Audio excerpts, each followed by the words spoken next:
A worker's pay docked for being on their mobile. Let's have a look. Hello everyone, Florian here, and welcome to another episode of HeiseSays. Grab your stein of coffee, because we're going to go through an article about a worker at a mini golf shop, or course shop, who had their pay docked because they were on their mobile. Now, I've had staff before, and people using their mobile during business hours usually isn't a big deal. Now and then we would have the one earbud rule when people had music, so they would always answer the business phone. I think we had one person who was listening to comedy podcasts and was affecting her work, so we had to put a stop to that. But, you know, in an office environment, particularly an open plan office environment, you sometimes need music to cancel out the rest of the environment around there. So, yeah, I mean, but this isn't that. This is much worse than that, guys. So let's have a look at this. I was shocked, honestly. So, a pay docking scandal escalates as a mini golf boss doubles down. Okay, so they docked their pay. That's how bad they were. Written by Brooke Rolfe for news.com.au. So, the business owner that docked the pay of an employee over excessive phone use has hit back at accusations that denying the worker almost $300 was unfair. Okay, so people are accusing this guy of being, or this person of being unfair. Stephanie Doyle was deducted $298.65 from the worker's pay following, what? Following his? Stephanie? Or Stefan, I don't know. Following, I can't tell him what's the future. Following their shift on January 2, at Birdie's Mini Golf and Sports Bar in Melbourne, because he spent 5 hours watching movies and playing on his phone. 5 hours at work. Now, I've had shit jobs before. My first job when I was at high school was at Woolworths. It was very boring. Very, very boring. But, you know, when you didn't have anything to do, you'd have to wait. I was at the checkouts, or would go around and clean. That's what you do. You keep yourself busy. But 5 hours just doing nothing, wouldn't you feel guilty? The business faced a barrage of backlash when the worker posted on Reddit complaining about not being paid fully. But now Miss Doyle has hit back. She said in an interview with Sunrise on Wednesday, the employee had been well aware of the business's policies before the shift, having been trained on them, and also issued 2 previous warnings. Okay, see, this is the problem. This is the problem right here. You have to issue warnings. Warning after warning. Firing someone is quite difficult. You've got to be quite careful. You've got to jump through all these hoops. I would argue that it should be easier to hire and fire people, because then you're more likely to employ people. Now, the only people that disagree with that are those that have usually never ever been in a position where they've employed people with their own money. You know, and it's different when you work in a big corporation and you're just another cog, because you have to see reality. If someone's shit, you need to cut them quick, and you learn that with time. I think Rachel, because sadly we had to, you know, people would come and go sometimes, and sometimes they wouldn't be a fit in our company, and particularly as we were hiring lots of students, it was their first professional job. And I remember once we had a islander, and I told him, mate, no island time here in Australia. You got to rock up on time. And of course, he rocked up 2 hours late for his first shift. And I joked with him, going, "No, well, I understand, mate. Next time, come on time." He never turned up again. I think he was too embarrassed. There's one guy we had to let go because he was just, well, wasn't suited to a smaller business environment. You've got to be a bit more agile and able to adapt. I think he really did a lot better at a bigger office where there's more people to support you. And he didn't quite understand he was being fired for gross incompetence. Rachel had to explain it to him. And you have to jump through all these hoops. So, yeah, I mean, 2 warnings, they should be gone on the first time. On the first time if they're sitting on their phone. Or they shouldn't even be allowed to have their mobile phone at their workplace. It should be in a locker somewhere. I'm really sounding like a boomer now, aren't I? As a business owner, we obviously have policies for my business that my staff are well aware of. They've shown these policies and they read and review them on their very first trial shift. They're also readily available at the front desk for them to look at at any time, she told hosts Natalie Barr and good old Koshy. I wonder how Koshy took it. You know, when he's not spruiking or being used to spruik scams online. That just shows you the state of Australia when Koshy can be used to spruik scams. This person in question actually received multiple warnings on prior shifts, which were paid in full. Yeah, you should just fire him straight away. There were no adjustments or anything like that, just to make sure he understood the policy and the expectations here. Within 20 minutes of starting his shift, she said, he was head down on his phone, and that continued for a considerable amount of time throughout the day. I started to call him and also send him some texts to say you need to be working and actually give him examples and a list of things he needed to work on because he was ignoring the worksheet in the bar, which had those tasks listed, she said. So it sounds like he was just shit at his job. I mean, what? I've got to find this Reddit post and we'll see what people are saying. So there you go. He had his pay deducted. So, in a poll conducted by news.com.au, the majority of public sided with the business owner. Of the 1,374 people to cast a vote, 51% said they didn't think the worker deserved to be paid, while 49% believed he did. The fact that 49% believed he deserved to get paid, stuff like this makes me worry about the future of Australia. Okay, the fact that anyone would think he deserves to be paid. Respondents argue he should have found ways to keep busy while he was on the clock. Yeah, don't you need to clean the bar? I can't believe he said he was working this day single-handed when it looked like the place was empty. There's always something to do. It seems now that young people feel so entitled to do whatever they want without any consequences. I think the boss did the right thing, one comment submitted to news.com.au read. Some young kids, this is really sounding like a bunch of older people, but I'm a millennial, so I'm a young kid, aren't I? I mean, still...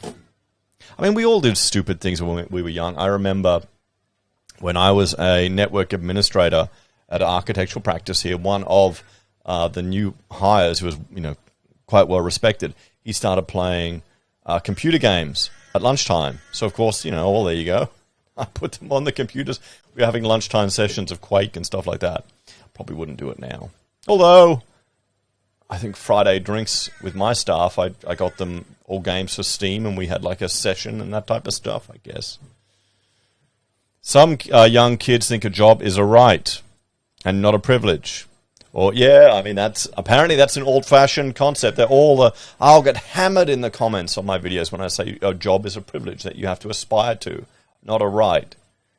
I guess these people have never created jobs for someone. Have you ever given someone the start on their career? You were there to work, not to check your TikTok status. No sympathy, bludger, someone else said. $60 an hour to stand around on your phone. The boss has a point. Looks like there's plenty to clean while waiting for customers, a third wrote. Many encourage the worker to chalk up the experience as a hard-earned lesson. Yeah, this is, if they're young, they're stupid, and they're going to learn from it. Maybe he's got a phone addiction. Maybe that's the other consideration here. These things, they can be addictive.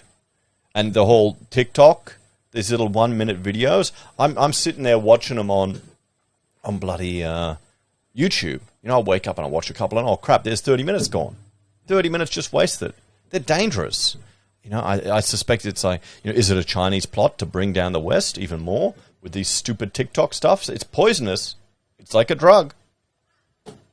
He needs to mark it down as a lesson, learn to move on. He'd be a better worker for it. He wasn't sacked at least. Why wasn't he sacked? He should have been sacked. Did he quit? No. There you go. He's just sitting on his phone. He shouldn't even have his phone there. You don't need it. Another person suggested he was stealing time from his boss.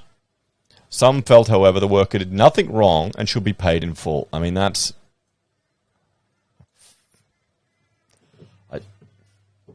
look at that. You can clean all of this, sweep the floors, keep yourself busy. It's pretty simple. If he was on his phone while there was work to do and customers waiting, this is wrong and he should not be paid. Or at least I can understand her frustrations. If there was nobody to serve and he is on his phone, then I'm okay with that, a response read. No, not really. No. You do not want to be walking into a venue and seeing someone on their phone. You want them standing there ready to greet you and to serve you. Okay, it's all about the perception of the business and the staff there. You should come first as a client or a customer of the business. That's just how it is. You're there to serve and you're presenting that business. You're there looking down on your phone. It's not a good look. Maybe I'm just old-fashioned. He's entitled to be paid for being present at the business. He may have used his phone when no customers were around, but provided he stopped using it to serve customers, he has still been a benefit to the business, another argued. Not for what I signed up for. In a previous interview with the network, the employee, who did not disclose his identity, said he didn't believe that cleaning duty... What? What the hell? Didn't believe cleaning duties were his responsibility. Bloody hell. It's unbelievable. Unbelievable. I mean, too good to clean. I was doing checkouts at Woolies. We didn't have to clean. I cleaned because it was so bloody boring not to. You wanted something to do. I guess this is the difference. We weren't even allowed to sit down. Well, then I shouldn't complain about that. I didn't allow my staff to sit down either because standing's good for you. But come on. He didn't believe cleaning was his duties. I remember my mother when she'd come to the shops ever at Woolies to pick me up or something and see me cleaning there. She'd go, "Why don't you do this at home?" And my response would be as a teenager, "Well, you're not paying the same." They would like me to clean the windows, clean the golf course, and clean the whole venue, and honestly, that's not what I signed up for, he told 7 News. Miss Doyle on Wednesday said she found it difficult to believe that was his opinion of his expectations, giving a message conversation they had. I have a text message from him when I said to him that your job is not just about standing behind the bar. A hospitality job includes all of these other things. And he writes back, understood, and puts a thumbs up at him. Why the hell are you discussing this via text? This should be an in-person communication. Here you go. Here's the thing. If she is texting him on his personal phone, then he's got every right to have it there. Okay, then it all goes out the window then. Honestly, if you're using this for business, even for communicating these stupid messages, he needs to have it there. So you either got to go talk to him in person or not depend on this. See, it's kind of a mixed message, isn't it? He understood exactly what was going on. It's a typical hospitality job. When there's no customers, there's other things to do. Following the conversation, Miss Doyle said her business had been harshly affected. It's affected it dramatically. Just before our interview, the phone rang, and it was another person issuing me a death threat, she told Sunrise. Yeah, she's pissed off the lazy bludgers, the lefties. The lefties are going to go for her now. Okay? This is these people are not rational. They're neats. They're not in employment or education or training. They're probably really fat and disgusting, and they sit on their ass moderating Reddit. These are the people. There's probably only like a subset of them. I get emails. My staff are getting these abusive phone calls. My team doesn't deserve this. Yeah, this is why we're getting some messages of support which are really appreciated. It's been incredibly hard. Oh, boy. So, there we go. Let's have a bit of a talk about this one, everyone. So, wait, I'll do my intro.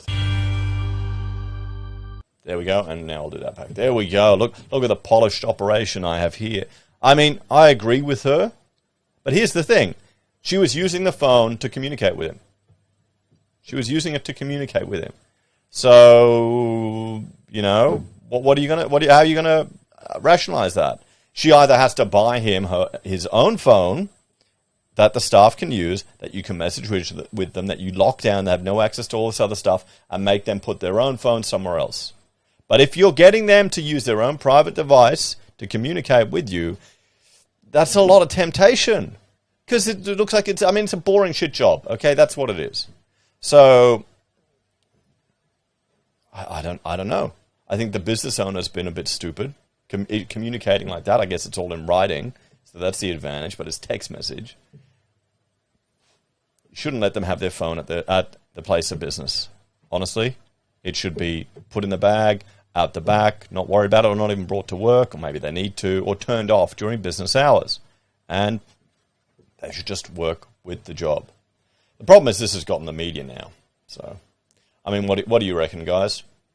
Does the fact that they're using this for communication for the business impact the fact that they're using it?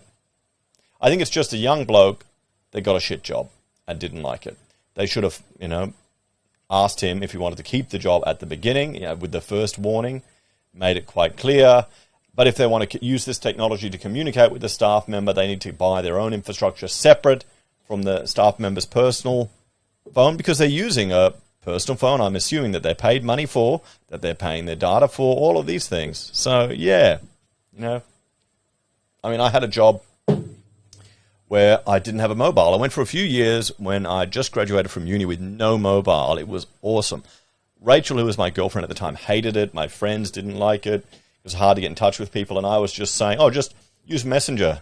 I'm showing my age. Use Messenger or Google Chat to get in touch with me. It's all good. I've got a computer at home. That's going to be easiest.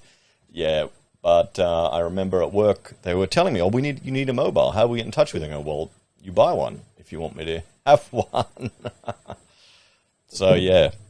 Anyway, guys, I can see both sides of the story here, honestly. Because they were using it for business purposes, it's too much temptation. And it's different to in the past. You got a shit job doing nothing there. Can you blame? So I can understand wanting to binge on YouTube or HeiseSays videos when you're doing that. Anyway, guys, let me know your thoughts on this one. And if you've worked somewhere, do you get a mobile phone paid for you? Is it a bit unfair to expect a young person to provide that? Check out my other channels, Heise BIM and Heise Does. And if you're a fan and want to support us, you can financially on YouTube or Patreon. Use our referral links, buy our pocket squares, or call us if you need an architect. Take care, guys. Have a great day. I'll see you in the next episode. And watch out. They're going to get hate mobbed by all these nutters. I'll have to look at it. It's probably that, anti-work Reddit post thing. Oh, boy.